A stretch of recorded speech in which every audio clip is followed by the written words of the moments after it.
Property విషయంలో confusion గా ఉన్నారా? గేటెడ్ కమ్యూనిటీలో ఫ్లాట్ తీసుకోవాలా లేదా విల్లా తీసుకోవాలా? మన పిల్లల భవిష్యత్ కోసం ఓపెన్ ఫ్లాట్ తీసుకోవాలా? మన హైదరాబాద్ లో ఏ లొకేషన్ లో కొంటే మంచి అప్రిసియేషన్ వస్తుంది? మరి నమ్మకమైన ప్రాపర్టీ కొనాలంటే నమ్మకమైన గైడ్ కావాలి కదా. ప్రాపర్టీ అడ్వైజర్ కోసం సంప్రదించండి వరాహస్వామి ప్రాపర్టీ గూగులర్. కాంటాక్ట్ 7207218485. ఓం శ్రీమాత్రే నమః. అందరికీ నమస్కారం. నా పేరు మురళీధర శర్మ. నేను హైదరాబాద్ పుప్పాలగూడ మణికొండ ప్రాంతంలో ఉన్నటువంటి గోల్డెన్ టెంపుల్ వద్ద నివాసం ఉంటుంటాను. ఈరోజు మనము ఈ వీడియోలో జాతకం ద్వారా వివాహములో ఉన్నటువంటి ప్రతిబంధకాలు, అంటే వివాహం జరిగేటప్పుడు వివాహం ఆలస్యం కావడం అనేటువంటిది ఒక సబ్జెక్ట్ అయితే, ఆ వివాహం నిలవకపోవడము, పునర్వివాహానికి వెళ్ళేటువంటి పరిస్థితి రావడం కూడా ఇప్పుడు సర్వసాధారణమైపోయింది మన హైందవ సమాజంలో. కాబట్టి ఈరోజు నేను మీకు ఈ వీడియో ద్వారా ఏం చెప్పే ప్రయత్నం చేస్తానంటే, మొదటి వివాహం ఏదైనా ఇబ్బంది అయ్యే పరిస్థితి ఉందా, రెండవ వివాహానికి వెళ్ళేటువంటి పరిస్థితులు ఈ జాతకం ద్వారా ఏమైనా ఉన్నాయా అనేటువంటివి తెలిపే ప్రయత్నం చేస్తాను. అయితే ముందుగా మనము వివాహం అన్నప్పుడు, ఈ పెళ్ళి అన్నప్పుడు దాని గురించి ముందుగా మనం తెలుసుకోవాలి. ఈ జాతకంలో పెళ్ళి అనేటువంటిది, వివాహం అనేటువంటిది ఎక్కడ చూడాలి, ఏం పరిశీలించాలి, ఏం పరిశీలిస్తే మనకు ఈ అసలు వివాహం అనేది ఉందా, ఉంటే మొదటి వివాహం ఏమవుతుంది అనేటువంటిది మనం అర్థం చేసుకునే ప్రయత్నం చేయవచ్చు. కాబట్టి వివాహ ప్రతిబంధకాల్లో ఈ ద్వితీయ వివాహానికి వెళ్ళే అవకాశం ఈ జాతకం ద్వారా ఏదైనా ఉందా అనేది తెలుసుకునే ప్రయత్నం చేద్దాం. వివాహము అన్నప్పుడు ముఖ్యంగా మనం గమనించాల్సిన అంశం ఏంటంటే, ప్రస్తుత సమాజంలో వచ్చినటువంటి మార్పుల వల్ల 25 నుంచి 28 ఏళ్ల వయసు లోపల వివాహం జరిగితే త్వరగా జరిగినట్టే భావించుకోవచ్చు. ఎందుకంటే 33, 35, 38 వాళ్ళ జాతకాలు కూడా వస్తున్నాయి మనకి ఈ మధ్యకాలంలో. 28 దాటితే కాస్త వివాహం ఆలస్యమైందని అనుకోవచ్చు. కాబట్టి 25 నుంచి 28 ఏళ్ల వయసు లోపల వివాహ ప్రయత్నం చేస్తే తప్పక బాగుంటుంది.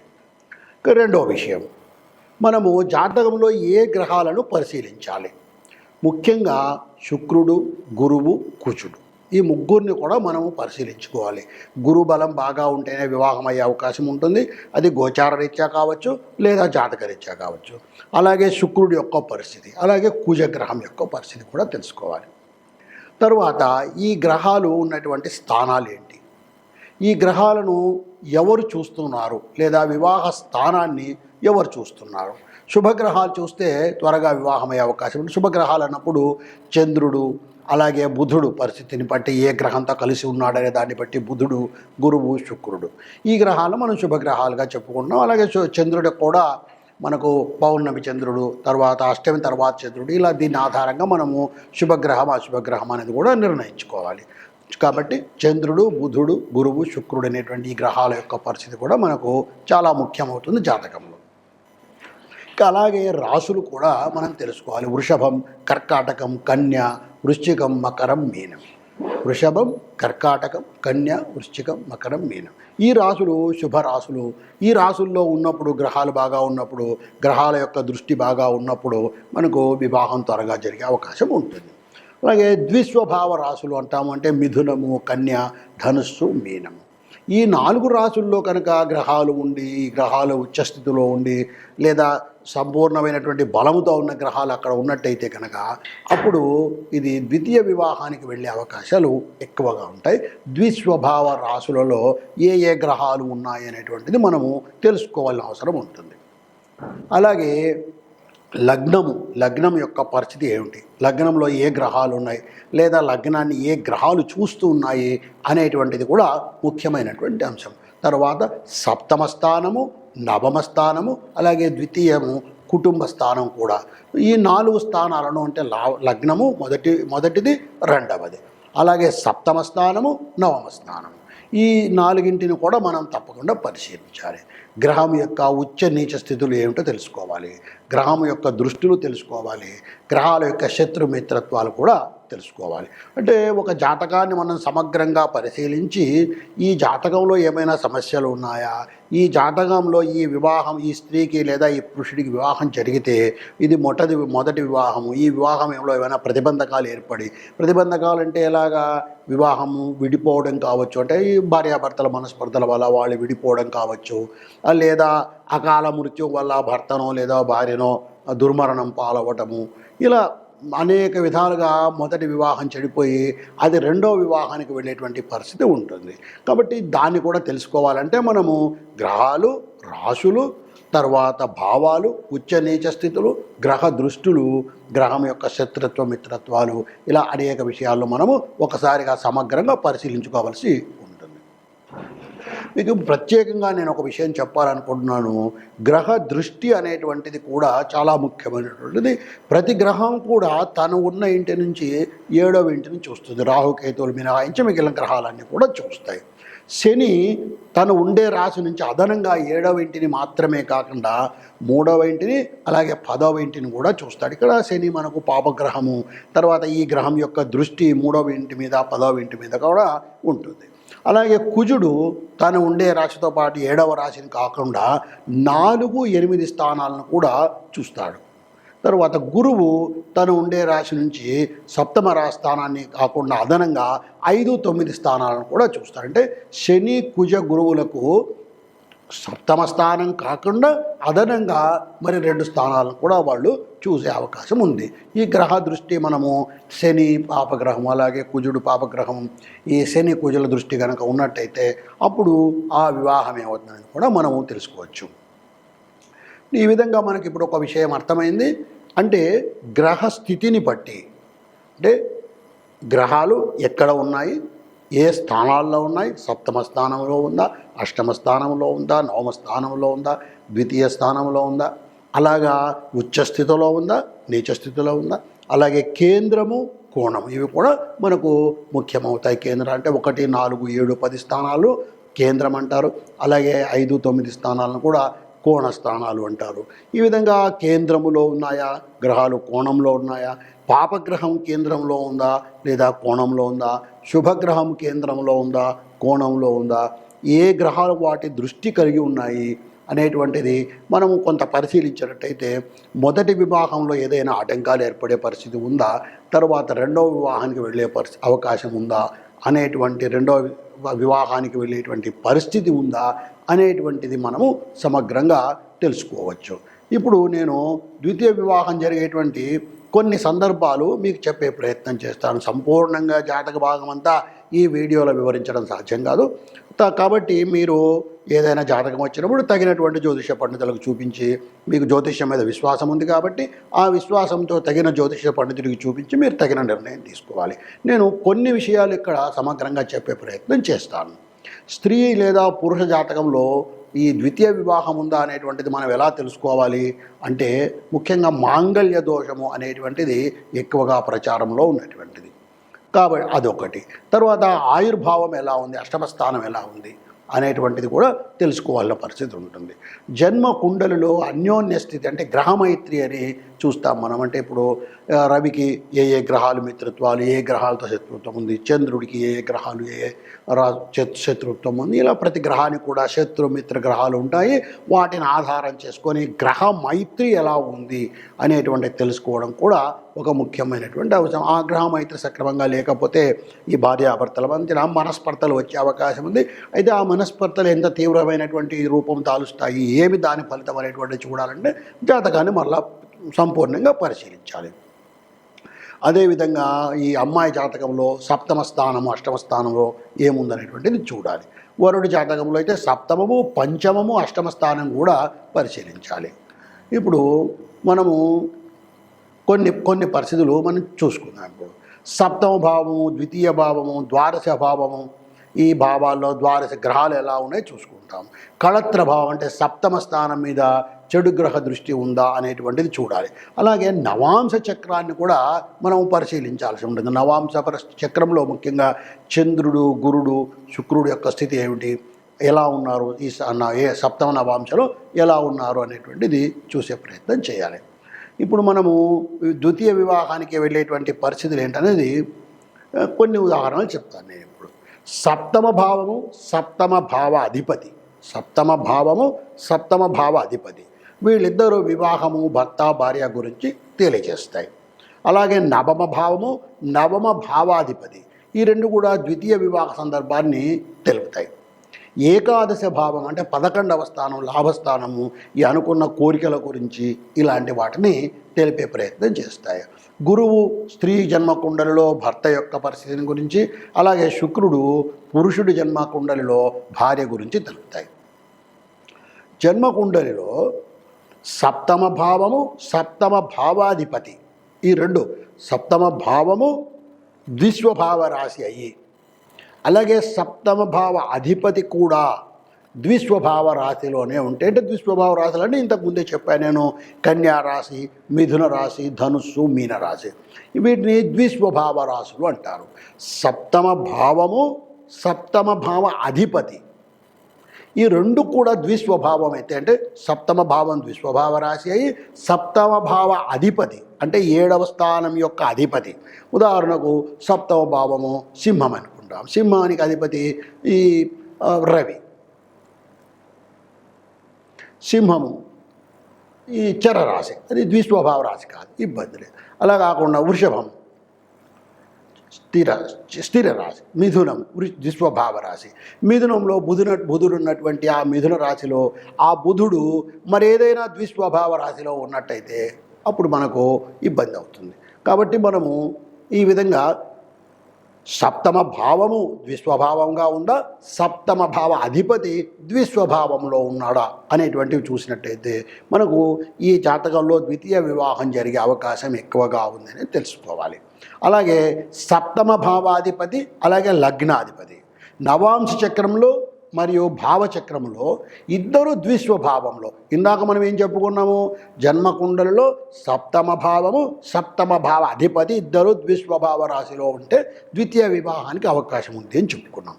ఇప్పుడు మనం ఏం చెప్తున్నాము, సప్తమ భావ అధిపతి మరియు లగ్నాధిపతి, లగ్నాధిపతి వేరు సప్తమ భావాధిపతి వేరు.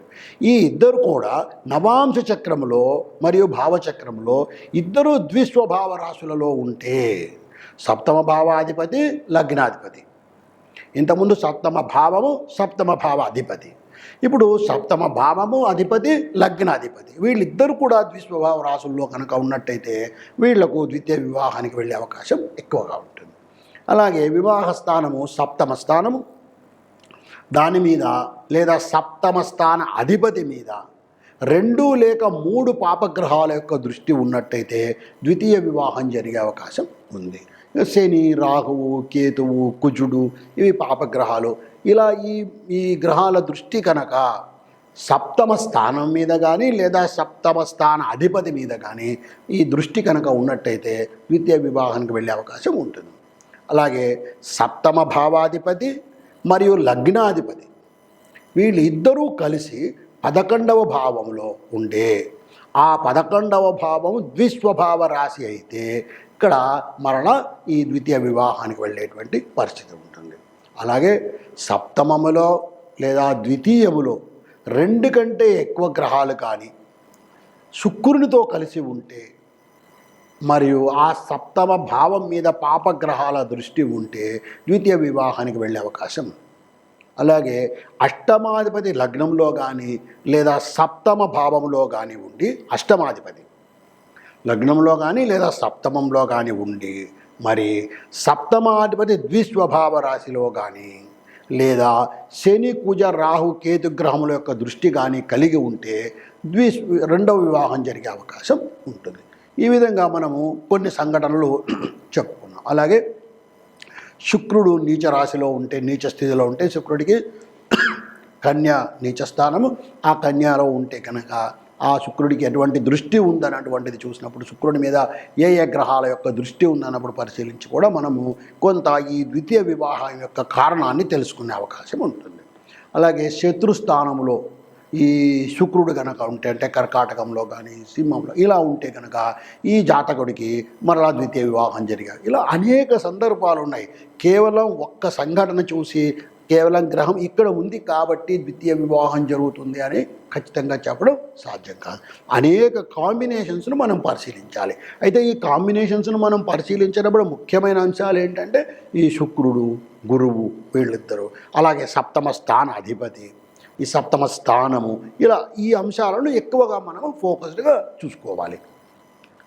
ఈ విధంగా మనము పరిశీలించి ఒక స్త్రీకి కానీ పురుషుడికి కానీ ద్వితీయ వివాహం జరిగే పరిస్థితి ఏమైనా ఉందా అనేటువంటిది మనం తెలుసుకోవచ్చు. సరే, తెలుసుకున్న తర్వాత ఇప్పుడు మనకు వచ్చినటువంటి జాతకం మొదటి వివాహం గురించి. ఇప్పుడు మనం జాతకం పరిశీలిస్తే దీంట్లో ద్వితీయ వివాహం జరిగేటువంటి అవకాశం జాతకం ద్వారా మనకు కనపడుతుంది. మనకు ఈ సబ్జెక్ట్ మీద మనకు సంపూర్ణమైనటువంటి విశ్వాసం ఉంది కాబట్టి దాన్ని నమ్మి ముందుకు వెళ్ళాలనేటువంటి అభిప్రాయం ఉంది కాబట్టి మనం దీన్ని ఇప్పుడు నమ్మాము, ఈ జాతక భాగాన్ని నమ్మాము. ఈ జాతక భాగాన్ని నమ్మిన తర్వాత మనకు ఆ జాతకాన్ని పరిశీలించినప్పుడు ద్వితీయ వివాహానికి అవకాశం ఉంది అని తెలిసింది.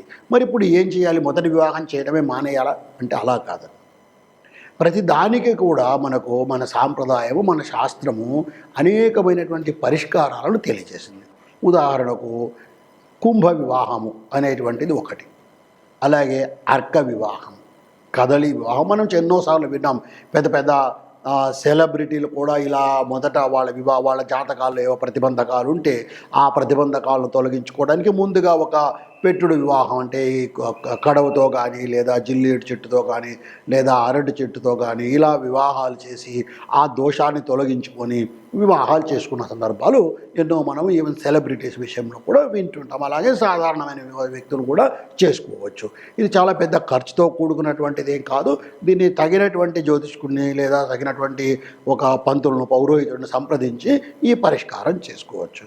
అలాగే శివార్చన చేయడం కూడా కొంతవరకు పరిష్కారాన్ని ఇస్తుంది. కొన్నిసార్లు దోషాలు చాలా ఎక్కువగా ఉన్నప్పుడు ఏవైనా హోమాలు, జపాలు కూడా చేసుకోవాల్సి ఉంటుంది. కాబట్టి ఇప్పుడు జాతకంలో ద్వితీయ వివాహం యొక్క సందర్భం కనపడుతోంది కాబట్టి భయపడి ఆ వివాహాన్ని లేదా ఆ జాతకాన్ని పూర్తిగా పక్కన పెట్టాలని అవసరం లేదు.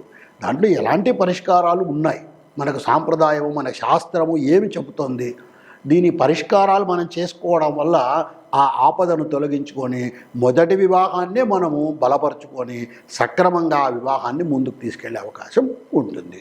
ఇప్పుడు నేను మీకు కొన్ని కుండలు తీసుకొని మీకు అంటే మేషరాశి వాళ్లకు గ్రహస్థితి ఎలా ఉంటే మొదటి వివాహం దెబ్బతినే అవకాశం ఉంది, రెండవ వివాహానికి వెళ్ళే అవకాశం ఉంది అనేటువంటి విషయం, అలాగే వృషభ రాశికి, మిథున రాశికి, ఈ విధంగా ఒక్కొక్క రాశికి నేను కొన్ని ఉదాహరణలు ఇచ్చే ప్రయత్నం చేస్తాను.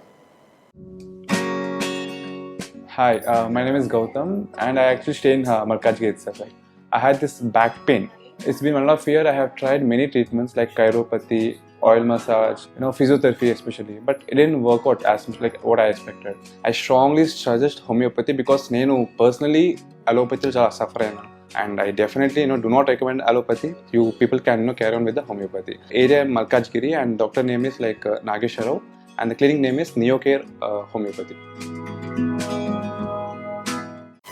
ఇప్పుడు మనము కర్కాటక లగ్నం ఉన్నటువంటి ఒక జాతకాన్ని, ఒక మోడల్ హోరోస్కోప్ని తీసుకొని గ్రహస్థితిని పరిశీలన చేసి ఆ జాతకంలో ఏమైనా మొదటి వివాహంలో ఇబ్బందులు జరిగే అవకాశం ఉందా, ఉంటే అది ద్వితీయ వివాహానికి వెళ్తుందా, ఎలాంటి పరిష్కారాలు చేసుకోవాలి అనేటువంటిది తెలుసుకునే ప్రయత్నం చేద్దాం.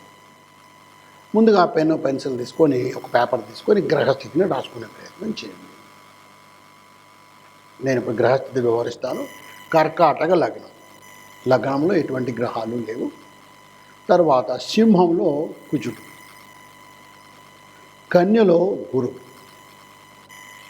వృశ్చికంలో రాహు, కుంభంలో స్వక్షేత్రంలో శని, మేషములో చంద్రుడు శుక్రుడు, వృషభంలో కేతుడు, మిథునంలో రవి బుధుడు స్వక్షేత్రంలో ఉన్నాడు. అంటే బుధ శని ఈ 2 గ్రహాలు కూడా స్వక్షేత్రంలో ఉన్నాయి. మరి ఒకసారి గ్రహస్థితి చెప్తాను. ఇది కర్కాటక లగ్నంలో ఎటువంటి గ్రహాలు కూడా లేవు. సింహంలో కుజుడు ఉన్నాడు, కన్యలో గురువు, వృశ్చికంలో రాహువు, కుంభంలో శని, మేషంలో చంద్రుడు శుక్రుడు, వృషభంలో కేతువు, మిథునములో రవి బుధుడు ఉన్నారు. ఈ విధంగా ఉంది గ్రహస్థితి. ఈ గ్రహస్థితి ఉన్నటువంటి ఈ కర్కాటక లగ్న జాతకానికి వివాహ ప్రతిబంధకాలు ఏమున్నాయి అంటే, వివాహము ఇబ్బందుల్లో పడే అవకాశం ఉందా, ఉంటే అది ఎంత తీవ్ర స్థాయిలో ఉంది, ఉంటే అది ద్వితీయ వివాహానికి వెళ్ళేటువంటి పరిస్థితి దాకా వెళ్తుందా, లేక మొదటి వివాహాన్ని మనము జాగ్రత్తగా కాపాడుకోవచ్చా అనేటువంటిది చెప్పే ప్రయత్నం చేస్తాను. మొట్టమొదట మనం పరిశీలించాల్సింది లగ్నం. కర్కాటక లగ్నం. లగ్నంలో ఎటువంటి గ్రహాలు లేవు, లగ్నానికి వేరే గ్రహాల దృష్టి కూడా లేదు. కాబట్టి లగ్నం శుభంగానే ఉందని చెప్పవచ్చు. లగ్నాధిపతి చంద్రుడు 10వ ఇంట్ల రాజస్థానంలో ఉన్నాడు, మేషంలో ఉన్నాడు.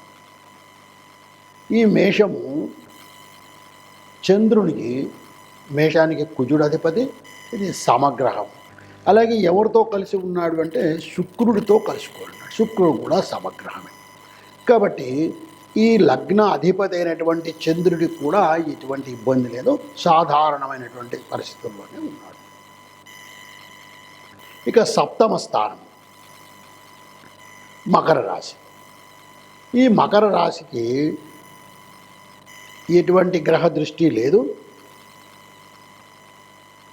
అలాగే మకర రాశి అధిపతి అయినటువంటి శని కుంభంలో స్వక్షేత్రంలో ఉన్నాడు.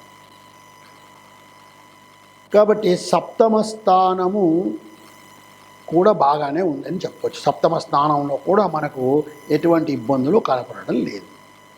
సరే, బాగానే ఉంది. ఇక శుక్రుడు ఈ జాతకానికి చతుర్థాధిపతి, లాభాధిపతి కూడా. ఇటువంటి చతుర్థ లాభాధిపతి ఎక్కడ ఉన్నాడు అంటే రాజ్యస్థానంలో 10వ ఇంట్లో ఉన్నాడు, మేషంలో సమగ్రహ క్షేత్రంలో ఉన్నాడు. శత్రుగ్రహంతో కలుసుకొని ఉన్నాడు, చంద్రుడితో శత్రుగ్రహంతో కలుసుకొని ఉన్నాడు, మేషంలో ఉన్నాడు. మేషం తను ఉన్నటువంటి స్థానము సమగ్రహ క్షేత్రమైనప్పటికీ కలిసి ఉన్నటువంటి గ్రహం చంద్రుడితో కలుసుకొని ఉన్నాడు. 7వ రాజ్యస్థానంలో 10వ ఇంట ఉన్నాడు.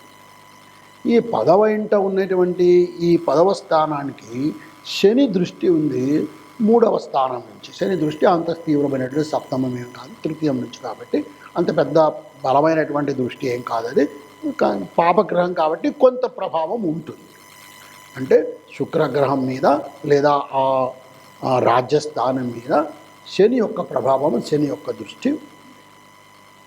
ఈ విధంగా ఉన్నటువంటి గ్రహస్థితి. తర్వాత గురువును మనం పరిశీలించినట్టయితే కన్యా రాశిలో ఉన్నాడు, శత్రుక్షేత్రంలో ఉన్నాడు. సరే, గురువు శత్రుక్షేత్రంలో కన్యా రాశిలో 3వ ఇంట ఉన్నందువల్ల కాస్త వివాహం ఆలస్యం జరగవచ్చు ఈ జాతకులకు. అయితే 7వ స్థానము మకరం, ఆ మకరానికి అధిపతి అయినటువంటి శని కుంభంలో స్వక్షేత్రంలో ఉన్నాడు. 7వ స్థానానికి ఎటువంటి దుష్టగ్రహ పాపగ్రహాల యొక్క దృష్టి కూడా లేదు. 7వ స్థానం బాగానే ఉంది. ఎటొచ్చి ఇబ్బంది అంతా ఇప్పుడు మనకు ఉన్నది ఏమిటంటే శుక్రుడు వల్ల. ఈ శుక్రుడు రాజ్యస్థానంలో 10వ ఇంట ఉన్నాడు, మేషంలో శత్రుగ్రహంతో కలుసుకొని ఉన్నాడు, శని దృష్టి ఉంది. కాబట్టి అవి అంత తీవ్రమైనటువంటి పరిస్థితి, వివాహం విడిపోయేటువంటి తీవ్రమైనటువంటి పరిస్థితి ఈ జాతకం చూస్తే మనకు కనిపించడం లేదు. ఇలాంటి గ్రహస్థితి ఉన్నవాళ్ళు పెద్దగా ఆందోళన చెందవలసిన అవసరం లేదు. మనం ఇక్కడ మనకు బాగా పరిశీలిస్తే మనకు ఉన్న ఇబ్బందులు ముఖ్యంగా మనం ఇబ్బంది పడుతున్నది శుక్రుడితో. తర్వాత గురువు కూడా కాస్త ఈ బుధక్షేత్రంలో శత్రుక్షేత్రంలో ఉన్నాడు కాబట్టి కాస్త వివాహం ఆలస్యమయ్యే అవకాశం ఉంది, కానీ అంతకన్నా తీవ్ర ప్రభావాలను ఇక్కడ ఎదుర్కొనేటువంటి పరిస్థితి లేదు. కాబట్టి యథావాత ఇక్కడ మనం చేయవలసింది ఏంటంటే కాస్త శుక్రుడికి శుభం కలిగే విధంగా, ఎందుకంటే వివాహ అనంతరం మనం ఆలోచన చేస్తున్నాం. ఇక్కడ 2 విషయాలు, వివాహం జరుగుతుందా, ఎప్పుడు జరుగుతుంది అనేది ఒక అంశం అయితే, వివాహం జరిగిన తర్వాత వీళ్ళ వివాహం ఎలా ఉండబోతుంది, వీళ్ళ దాంపత్యం ఎలా ఉండబోతుంది అనేది మనం పరిశీలిస్తున్నాం. కాబట్టి అక్కడ మనము ముఖ్యంగా శుక్రుడి మీద బాగా బలంగా మనం పరిశీలించాలి. కాబట్టి శుక్రుడికి అంత తీవ్రమైనటువంటి వ్యతిరేకత ఈ జాతకంలో కనపడడం లేదు. అంటే మేషరాశిలో ఉన్నాడు అంతవరకే.